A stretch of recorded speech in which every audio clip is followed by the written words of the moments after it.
Hello and welcome to the show. Do you often feel that ineffable physical and mental suffering? Does it seem like there's always something blocking your way, making life feel incredibly difficult, even when all you want is inner peace? Today, we've got some material, a very profound dialogue about this very issue.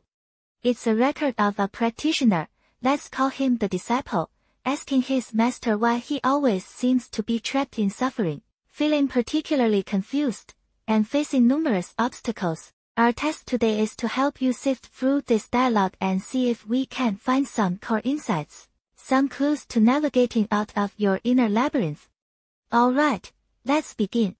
The starting point of this dialogue is the friend's very specific distress. He feels as if his mind and body are being stuck by a very serious obstruction. For example, sometimes when he watches a movie, he inexplicably experiences physical twitches and wants to cry. In daily life, he feels like he hits roadblocks everywhere. He just can't settle into the present moment, even when he diligently practices spiritual cultivation, trying to cultivate compassion. It seems like just as he starts to feel something pop, he's knocked back to square one, or even worse, falls into depression. It's like whatever he tries to do, he just can't succeed. Yes, this situation is actually quite typical. In the dialogue, the master immediately pointed out a crucial key. He said that much of this suffering is actually rooted in our excessive attachment. That is, you place too much importance on certain specific outcomes or feelings, but reality often doesn't unfold as you wish, right? He gave an analogy. Look at the clouds in the sky. They're constantly changing, but we rarely suffer just because the clouds change. Why? Because subconsciously, we feel, oh, that's not important. Conversely, why do we suffer? It's because we overfocus, and you could even say unconsciously cultivate and amplify those difficult feelings. It's like a wound. If you keep touching it, it naturally won't heal, right? Oh, that's an interesting perspective. It's as if, many times, it's we ourselves who unconsciously choose to stay in suffering. The material also mentioned that this friend felt as if he had lost the ability to create happiness. He needed specific environments, like a monastic community, or a long period of settledness, to find even a little peace. But once he returned to daily life, like work or social interactions, he immediately became chaotic again. Yes, this exposes a core contradiction. What you want, like happiness and peace, just doesn't come, but what you don't want, like interference and suffering, always seems to follow you. So, what was the approach the master proposed? It was to change yourself, to enable yourself, no matter what situation you encounter, to maintain inner stability and happiness. But this is easier said than done. Many times, we make superficial changes that don't seem to help much. They don't reach the root cause. Exactly. This friend also said he tried, but felt that the deepest thing inside still seemed to be blocked by something. What exactly is this blockage? Well, the dialogue mentioned the three obstacles often spoken of in Buddhism: affliction obstacle, karma obstacle, and retribution obstacle. These are considered major internal hindrances that cause us to suffer from not getting what we want and to be trapped in difficult situations. But the master believed the key to breaking through these obstacles is actually one thing: understanding what needs to be done in the present moment and doing it well. He used a work environment example, which was quite vivid. No matter if your colleague is extremely polite or has a very bad attitude, what's your core goal? It's to complete the work you have at hand, right? It's not to dwell on how they speak or their emotions. You just focus on doing your own work well and creating your own value. Or, as the master put it, glory. This way, you naturally won't keep focusing on others' negative things. The master later used an even more direct analogy: don't pay too much attention to the trash emotions or behaviors that others excrete. Haha, this analogy is indeed direct enough and reminds us not to get stuck in others' negative emotions, nor in our own. This non-entanglement might also be related to how we process memories. The conversation then went on to discuss why we always seem to so easily remember those unhappy, depressing things. Yes, this brings us back to that attachment.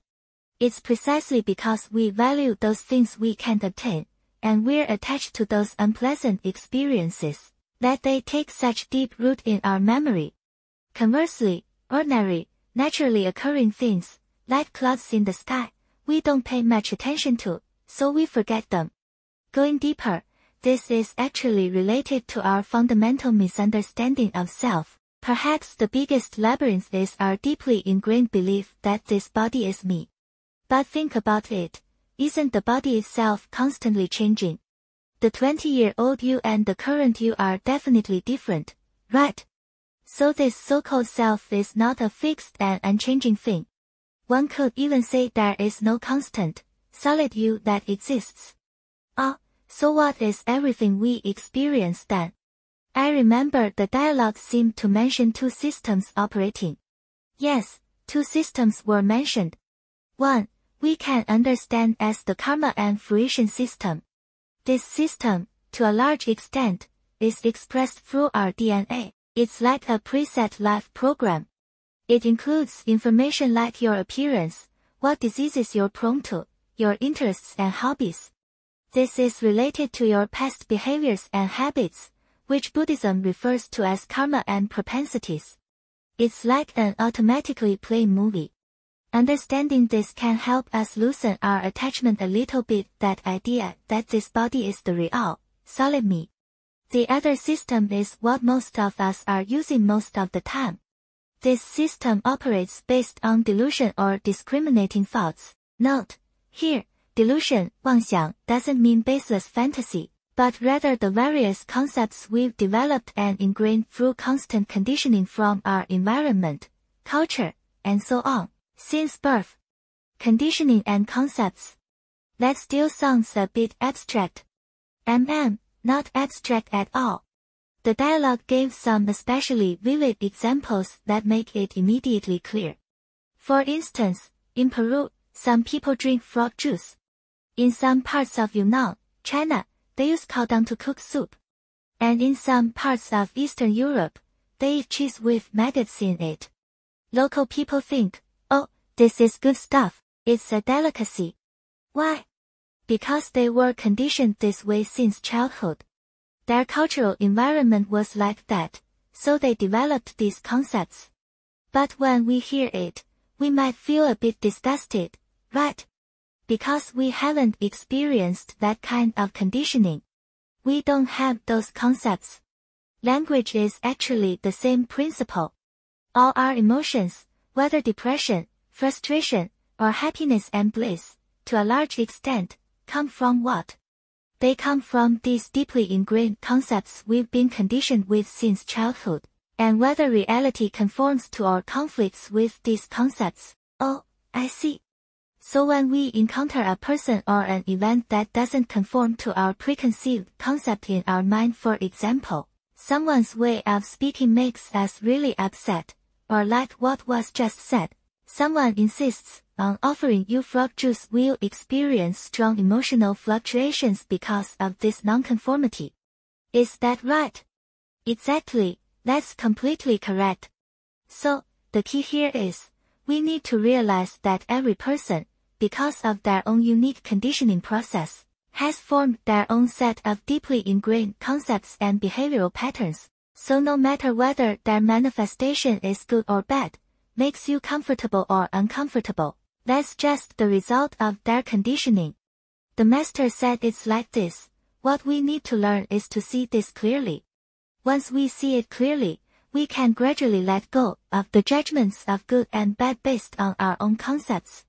Of course, if they truly need help, and we have the ability, we can help them.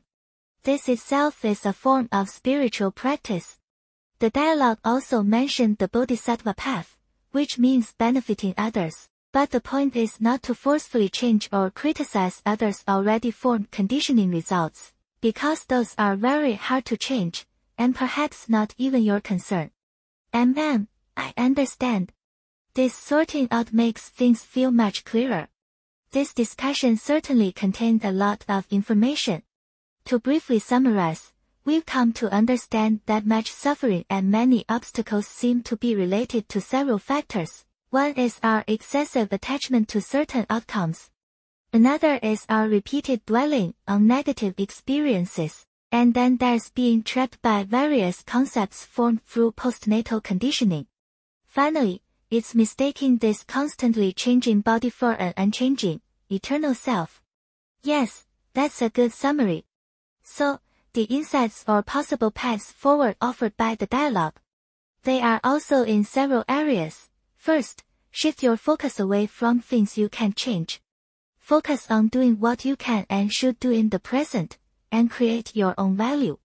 Secondly, try to understand and accept how conditioning and concepts have shaped us and also shaped others. This can reduce a lot of unnecessary judgment and emotional internal friction.